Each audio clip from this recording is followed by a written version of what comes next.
दोस्तों नमस्कार, मैं हूं तेज बहादुर सिंह पटेल और आप देख रहे हैं भारतीय दुआ प्रहरी। देश के प्रधानमंत्री माननीय नरेंद्र मोदी जी राजस्थान के बांसवाड़ा और टोंक जिले में जाकर के भाषण दिए। हम आपको बताना चाहते हैं कि यह बांसवाड़ा जिला जो राजस्थान के दक्षिणी पूर्वी में है, इसे राजस्थान के चेरापूंजी, हरित शहर और 100 द्वीपों का शहर भी कहा जाता है, क्योंकि यहाँ पर ज़्यादा वर्षा होती है और इस वर्षा के कारण इसे हरा भरा शहर भी कहा जाता है। और यह टोंक जो शहर है, इसे नवाबों का शहर भी कहा जाता है, क्योंकि ब्रिटिश शासन के दौरान यह एक राजधानी के रूप में काम कर रहा था। अब नेता अपने भाषण के दौरान क्या क्या कहते हैं, इसके बारे में लोग खुद निर्णय लेकर के अपना खुद खाका और देश का खाका खींचने में लगे हुए हैं। माननीय देश के प्रधानमंत्री कांग्रेस के घोषणा पत्र के बारे में क्या कहा, पहले तो आप यह देख लीजिए कि कांग्रेस के वास्तविक घोषणा पत्र में क्या है, आप खुद समझ लीजिए। उसके बाद देश के प्रधानमंत्री ने कांग्रेस के घोषणा पत्र में जो बात कही है, उसको हमको आपको बताना चाहते हैं कि उन्होंने कहा है कि हर संपत्ति का सर्वे होगा, जबकि कांग्रेस के घोषणा पत्र में ऐसा कुछ भी नहीं है। उन्होंने कहा है कि अगर आपके पास 2 फ्लैट है तो 1 फ्लैट ले लिया जाएगा, जबकि ऐसा उसकी नीति में, उसके घोषणा पत्र में कहा भी नहीं गया है। बल्कि उन्होंने ये कहा है कि हम देश में इस समय मात्र 1% अमीर लोग हैं, जबकि हम ऐसी नीति बनाएंगे जिससे सब लोगों का विकास हो, सब लोग एक सामाजिक विकास की धारा में आ सकें। और तीसरे स्थान पर उन्होंने कहा है कि उसने महिलाओं के बारे में कुछ कहा नहीं है, जबकि इन्होंने कहा है कि मंगलसूत्र के बारे में, अर्थात स्त्री धन के बारे में बात कह करके लोगों को उलझाने का प्रयास किए हुए हैं, जबकि उन्होंने इसके बारे में कुछ नहीं कहा है। बल्कि महिलाओं को उन्होंने कहा है कि हम अपने घोषणा पत्र में जो वादा किए हैं उसके अनुसार महिलाओं को 1 लाख रुपए, जो बेरोजगार महिलाएं हैं, जो गरीबी रेखा के अंतर्गत हैं, हम उनको 1 लाख 1 साल में हम देंगे और यह जारी रहेगा। मैं ये बात देश को साफ साफ बताना चाहता हूं कि कांग्रेस वोट बैंक पॉलिटिक्स के दलदल में इतना धंसी हुई है कि उसे बाबा साहब के संविधान की भी परवाह नहीं है। और आपको पता होगा, उन्होंने मैनिफेस्टो में तो लिखा है कि आपकी संपत्ति का सर्वे करेंगे।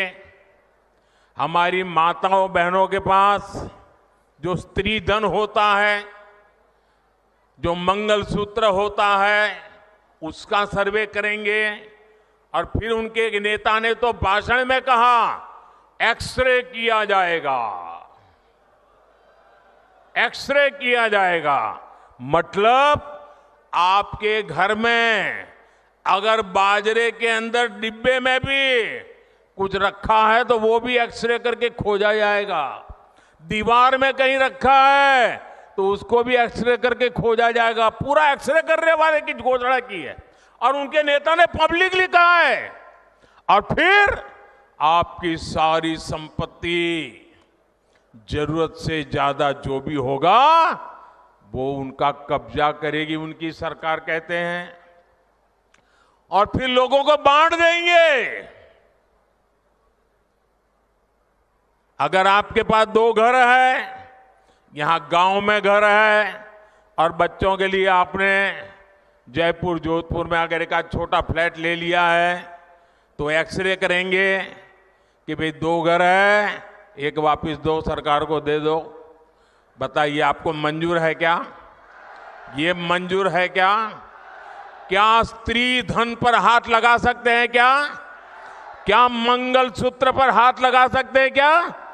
ये पंजे की ये ताकत, भाइयों बहनों, राजस्थान में से एक भी पंजा बचना नहीं चाहिए भाइयों। प्रधानमंत्री जी यही नहीं रुके, उसके बाद वह आगे जा करके यह भी कह दिए कि हम अब अनाज का सर्वे होगा, दीवार का सर्वे होगा। तो आपके घर में अगर बाजरे के अंदर डिब्बे में भी कुछ रखा है तो वो भी एक्सरे करके खोजा जाएगा।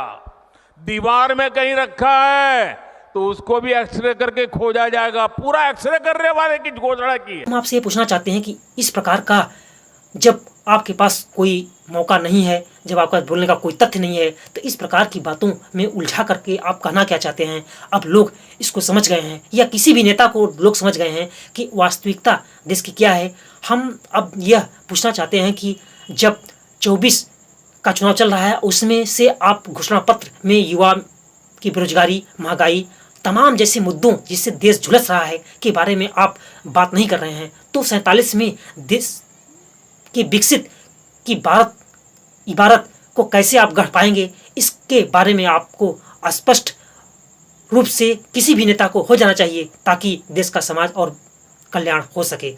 अगर इसी प्रकार की जो सूचना आती है तो हम आपको सूचना संप्रेषित और करते रहेंगे, जिसको आप